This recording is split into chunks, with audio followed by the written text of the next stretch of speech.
नमस्कार दोस्तों, स्वागत है आप सभी का हमारे यूट्यूब चैनल पे।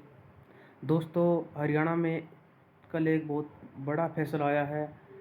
5 नंबर को लेके हाई कोर्ट ने 5 नंबरों पर रोक लगा दी है और इसी के साथ जो भर्तियां थी, सीईटी के तहत जो भर्तियां हुई थी उनको भी कैंसिल कर दिया है। लेकिन जो जिनकी ज्वाइनिंग हो चुकी है उनके ऊपर इसका कोई असर नहीं पड़ेगा, ये जो वकील है वो कह रही हैं। और जो अ, हरियाणा स्टाफ सिलेक्शन कमीशन के जो पूर्व चेयरमैन थे उन्होंने भी इस बात का खुलासा किया है कि जिनकी ज्वाइनिंग हो चुकी है उनको कोई फ़र्क नहीं पड़ेगा।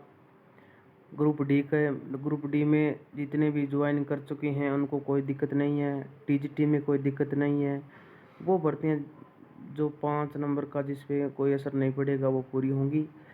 इससे और ग्रुप हैं 56-57 हैं और हैं, जेई की भर्ती है और ग्रुप 1-2 हैं, वो सारे के सारे कैंसिल है अपने आप में। और बाकी तो ऑर्डर आने पे ही पता लगेगा कि उसमें क्या क्या बातें निकल के आएंगी।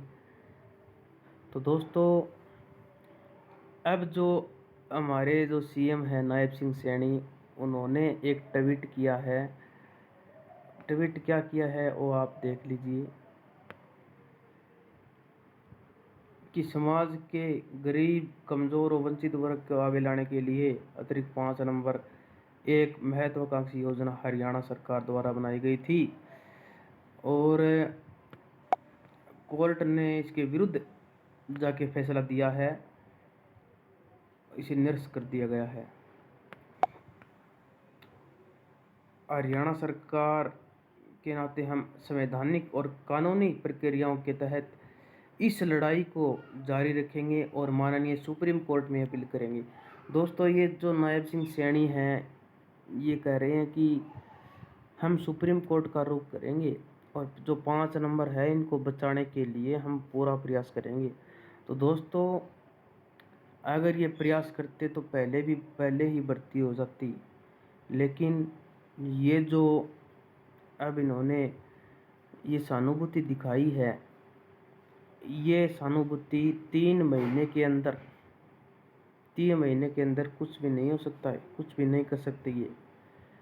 अब इनको पेपर सही तरीके से लेने पड़ेंगे और वो भी 5 नंबर के बिना,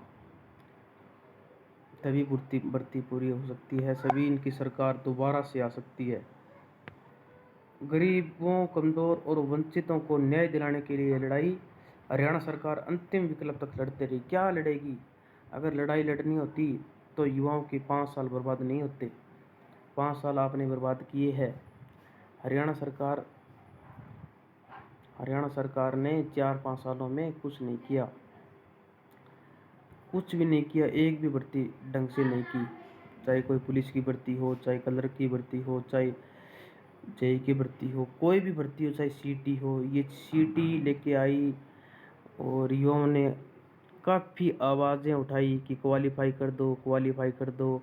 अगर क्वालीफाई कर देते तो आज 5 नंबर का भी लफड़ा नहीं होता, 4 गुणा का भी लफड़ा नहीं होता, कोई मतलब वेरिफिकेशन का लफड़ा नहीं होता, कब की भर्तियां हो चुकी होती।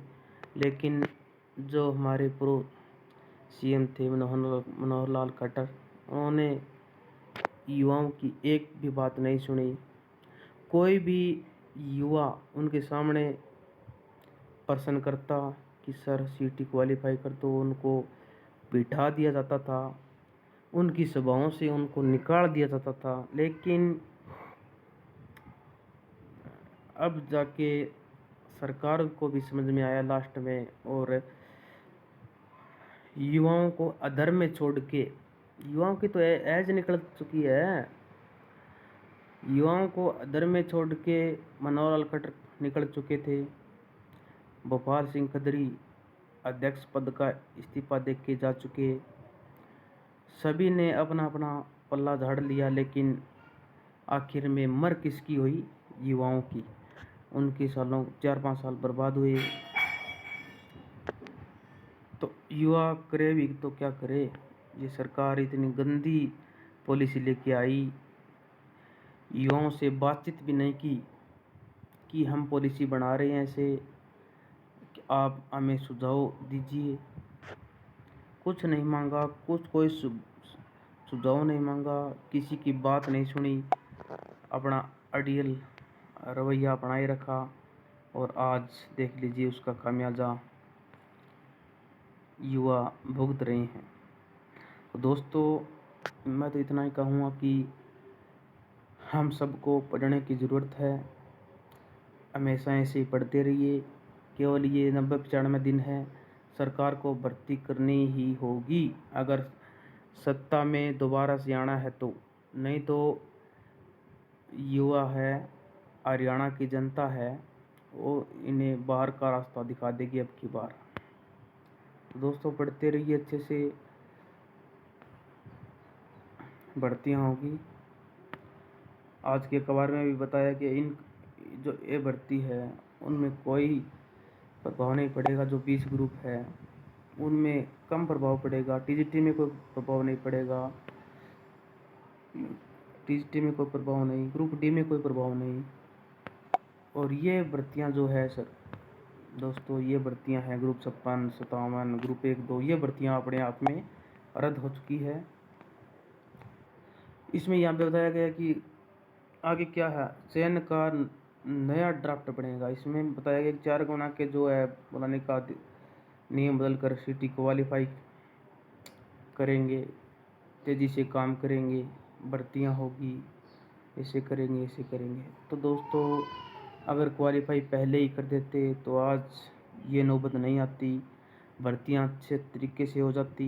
5 नंबर का जो फैसला था वो गलत था सरकार का, क्योंकि पहले क्या होता था, पहले भर्तियों में 2019 से पहले जो भी भर्तियां हुई थी उनमें क्या था, जिसके घर में नौकरी नहीं है उनको 5 नंबर दिए जाएंगे। लेकिन सरकार फैमिली आईडी लेके आई, लोगों ने फैमिली आईडी, नकली फैमिली आईडी, फर्जी फैमिली आईडी बनवाई, फर्जी इनकम दिखाई। जिसके घर में नौकरी थी, जिसके ज़मीन जायदाद अच्छी थी, प्रॉपर्टी थी, उन्होंने भी 81 से कम आय दिखा के 5 नंबर लेने का काम किया, और इसमें बहुत फर्जीवाड़ा हुआ, जिसके तहत ये मामला हाई कोर्ट पहुंचा। हाई कोर्ट ने इसकी सुनवाई करते हुए ज़बरदस्त बहसें हुई, और आखिर में 5 नंबर हटाने का काम हाई कोर्ट ने किया, और अब ये नंबर नहीं मिलेंगे दोस्तों। मैं तो इतना ही कहूँगा कि अपने अच्छे से तैयारी करें, पेपर होंगे, ज़रूर होंगे, किसी की बातों में ना आए, चाहे वो कोई भी हो, चाहे हरियाणा के सीएम हो। ऐसे बयान आते रहेंगे कि हम 5 नंबर देंगे, 5 नंबर की लड़ाई लड़ेंगे। तो आज के लिए इतना ही, धन्यवाद।